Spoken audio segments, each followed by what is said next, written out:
नमस्कार, जय माता दी। मैं आचार्य इंद्रदेव वशिष्ठ कारिका धाम ज्योतिष से आप सभी दर्शकों को बहुत बहुत स्वागत है। आज एक बहुत बड़ी जानकारी आपको और बहुत महत्वपूर्ण विषय पर देने वाले हैं।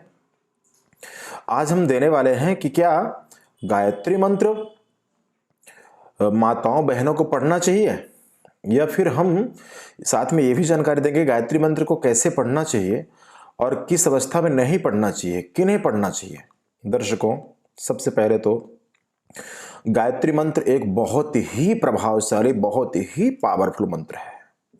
गायत्री मंत्र के अगर आप, वीडियो लंबी बनेगी, कभी आपको अर्थ बताऊंगा, अगर आप डिकोड करेंगे, अर्थ समझेंगे तो आप समझ जाएंगे कितना महत्वपूर्ण मंत्र है। महर्षि विश्वामित्र ने इसकी रचना की थी।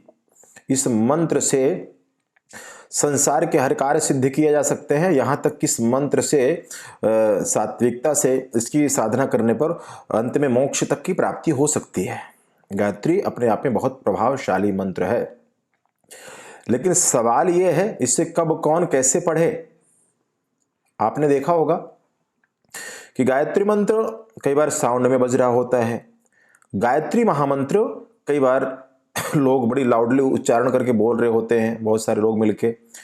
गायत्री मंत्र प्रार्थना सभाओं में बहुत जोर से पढ़ा जाता है। गायत्री मंत्र के स्कूलों में भी बहुत जोर से पढ़ाया जाता है।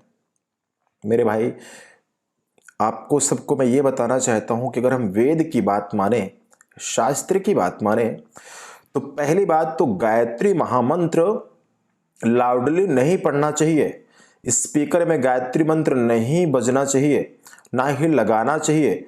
गायत्री मंत्र का उच्चारण जोर से नहीं करना चाहिए। गायत्री मंत्र का तो उच्चारण के बारे में बताया गया है कि खुद की आवाज खुद को भी सुनाई ना दे। गायत्री मंत्र अंदर आत्मा में चलना चाहिए, आपके दिमाग में चलना चाहिए। यहां तक कि अगर बहुत डीपली जाएंगे तो ओंठ तक भी नहीं हिलाने चाहिए। लेकिन अगर आप ओंठ हिला भी रहे हैं तो कम से कम लाउडली ना पढ़ें। ये बहुत एक डिफिकल्ट टॉपिक है, क्योंकि बहुत सारे लोग या ऐसा पाठ करते हैं। तो बड़ा सवाल इसलिए भी है कि क्या हम गलत करते हैं।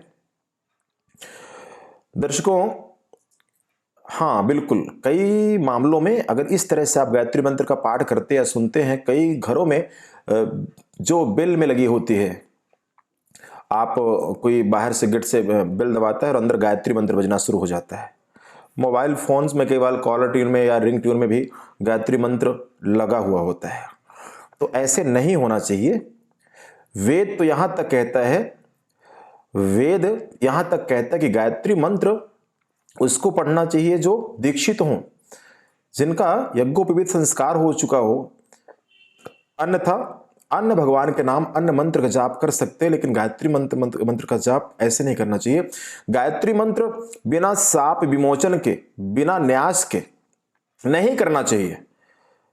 गायत्री मंत्र को श्रापित मंत्र कहा गया है, इसलिए बिना श्राप विमोचन के, ब्रह्म श्राप विमोचन और बिना न्यास वगैरह के नहीं करना चाहिए। और गायत्री मंत्र स्पीकर वगैरह में बिल्कुल नहीं बजना चाहिए। वेद की माने तो वहां पे तो ये भी लिखा है कि गायत्री मंत्र माताओं बहनों को नहीं बोलना चाहिए। उनको भगवान की युगल नाम का, राम कृष्ण शिव या जो भी गुरु के द्वारा दिए गए मंत्र हो या भगवान के अन्य नाम का आप जाप तो कर सकते हैं, क्योंकि युगल नाम भगवान के ऐसे नाम है चलते फिरते कहीं भी जप सकते हैं। लेकिन गायत्री मंत्र जपने की एक विधि और एक नियम होता है। इस हिसाब से अगर गायत्री मंत्र जपते हैं तो आपको फलित होता है। इसलिए दीक्षित हो सात्विकता के साथ। और अगर हम ये समझें कि समय, देश, काल, परिस्थिति या युग के हिसाब से अगर हम आम लोग भी गायत्री मंत्र का पाठ करते हैं, तो कम से कम इतना तो पढ़ें कि मन के अंदर ही और शुद्ध अवस्था में गायत्री मंत्र का पाठ करें। और कोशिश करें न्यास, शाप विमोचन और न्यास जरूर करके गायत्री मंत्र का पाठ करें, अन्यथा दोष लगता है। बहुत बहुत धन्यवाद।